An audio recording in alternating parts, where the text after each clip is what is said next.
And here we go, guys. Join me as I challenge myself to master the French bob. We're taking this wolf cut to the ever-trending French bob haircut. And I'm going to show you everything you need to know about this current trend. So did you know 1 in 5 celebrities have worn this look at some point in their life? And the French bob hairstyle is becoming the must-have look this season. Let's get straight into it. A very, very simple technique, sectioning pattern, and we're going to rock the French bob. So first of all, what we're going to do is we're going to wet down this look. This is the wolf cut from the previous video. If you want to check that out, you can check that out up here. This was basically cut in 2 sections with my fists to create this really rock and roll wolf cut look. I took the section up in my fist here, cut it off, and we were left with this. No refining, anything. The curly hair does it wonders, and that's why we're going to be turning it into a French bob. So we just want to be wetting this mannequin down. And we're going to start work on the sides because we want to put it right in on that jawline. And it gives us a great starting point to work from. You can see it's already got a really cool fringe. So I'm going to be tweaking it slightly. If you are new to this channel, I like to keep haircutting and colour techniques very, very simple, quick and efficient. So if you aren't a hairdresser and you just want to get straight into the haircut, jump to here, and that's where I'm going to start cutting the hair. If you're a hairdresser, you want to understand the section pattern and how to do it all, stick around. So we're going to be working from the high point of the head, which is there, which brings us to a section just behind the ear. And that's basically going to separate the bulk of the hair at the back and just give us this tiny section at the front where we're going to put the length in, and then we can continue around the back. Again, we're just going to high point of the head, make sure that's straight. We're just going to brush or comb. I always say brush when I'm using a comb, and I say comb when I'm using a brush. Weird. So I'm just going to section out this back section, and that is literally by twisting it and then just putting a clip in it. I'm going to grab a stool because I'm going to be cutting, actually, lift it up. Today's choice of scissors are going to be my wings. And what I'm going to do is I'm just going to section out with my thumb. Again, you could use a clip, but the hair stays out of the way. Why use more tools and effort when the hair just sits? I'm one for making my job as easy and simple as possible and as efficient as possible. Because when you're working in the salon and you're having to cut and colour so many clients' hair, you're always trying to find quicker and easier and efficient ways, not just for us, but for clients as well. They don't want to be sitting in the salon all day. So one of the great things is Joico's Quick Tones and Lumi 10 colours as well. So, right, here we go. I love the curl on this, and I'm going to be cutting freehand. So all I'm going to do is I'm just going to comb it down to make sure we're detangled, and I'm going to be looking at the jaw, the chin, sorry. And we're just going to cut there. And this is curly. So what's it going to do? Pop up. Beautiful. So that's where we're going to be to start with. And I'm just going to section again across and bring this down. Because it's already got layers in it, we don't have to do too much. And that's the beauty of clients. Like clients come into the salon and they've got different haircuts in, layering and everything like that. So this is something that is very relatable to the salon floor. Now what I'm going to do is I'm just going to use the wide teeth of my comb because I don't want to create too much tension.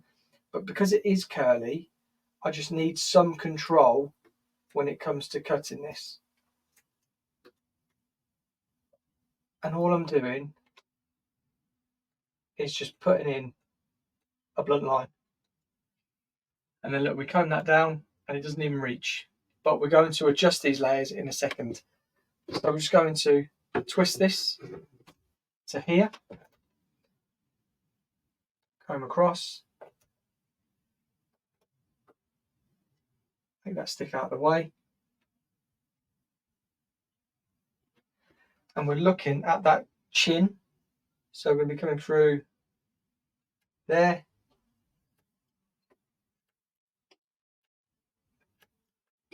Like so. And then the next section, drop down. Wide tooth of the comb, or wide teeth of the comb, because it just gives us less tension on that hair, but just gives us a little bit more control. Let's see if any of that comes down. Tiny, tiny bit. There we go. So there is the front done. Simple as that. Now, the reason we've done that is because we've got a guide here and a guide here. We can see that that's exactly the same length. So what we're going to do now is we are going to just draw from the middle of the ear, which will come across the occipital bone.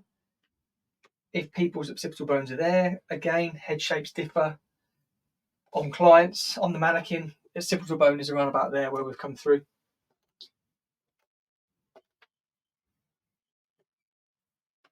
And we're going to be cutting this to the hairline.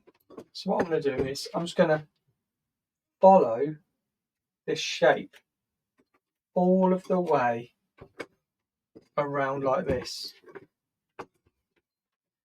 Again, just combing down lightly just to detangle.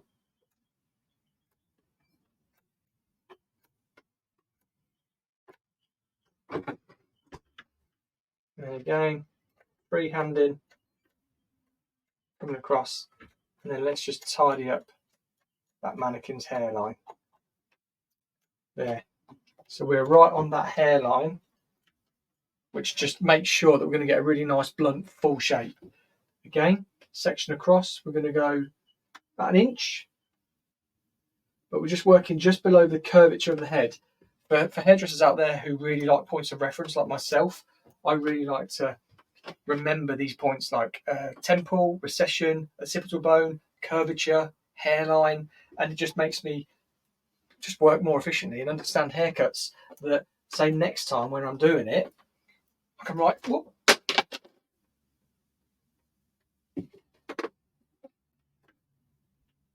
I'm doing it next time on the client's client card. I can write sections taken here, here, and here. We cut it to here. Then I know exactly what we did last time. If they want the same, we can do it again. If not, I know exactly where I cut from. So if we're looking at changing, I know what I did. Right. Just cutting straight across here. And I'm just using the underneath as my guide.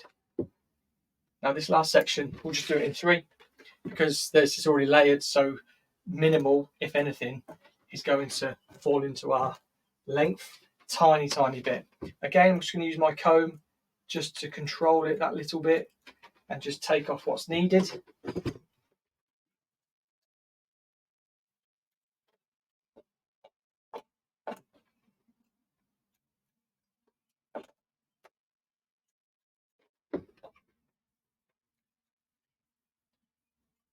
And there we go. That is the perimeter done on that chic looking French barb. Look at it, looks great. Right, I'm going to show you now how we can put in some layering really quite simply with this. What we want to do is we want to find just a middle part, and I would say about an inch. This has already been cut on top, so this is already going to be quite short. So I don't really know how much is going to come up here. I'm just going to take this straight up to the ceiling, and I'm just taking off, what's that, about an inch. That's what's coming off. And then what I'm going to do is draw a line through there, and I'm just going to bring that up to the middle, and then whatever reaches, again, another inch through there. And then this won't reach, but if it did, I would do exactly the same like that and take that up. But what that's going to do is it's just going to soften off this shape and make it sort of kick out and flick out a little bit more. And we're going to do exactly the same on this side. So again, let's grab that section, or our first guide. We're then going to bring it straight up to the ceiling. There we go, another inch. And I'm just point cutting just because it just, again, quickens up the process, because we will still refine, but it just gives us a bit of a softer shape rather than putting in all of these blunt lines. And there we go. And that's not going to reach. And then how we're going to work through the back is I'm just going to pull a section from that front piece just there, and there it is, the tiniest of bits. And I'm just going to, if any of this reaches, I don't really think it's going to, just going to pull it up into the middle. Doesn't reach. And doesn't reach. There we go, guys.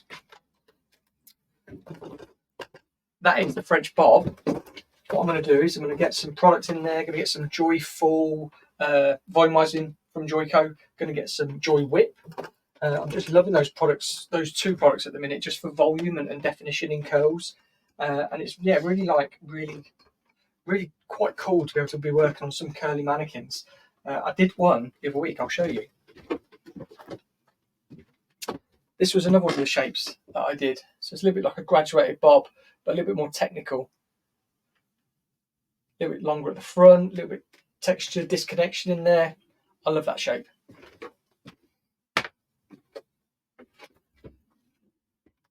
But I can just see already, like that fringe looks great already. That was the wolf cut fringe that was in there, or the butterfly bangs, or whatever people are still calling them.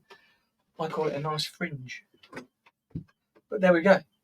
That is the French bob, and we're just going to wait for that to dry off a little bit once we've got the product in there, and then I'll bring you the finished result.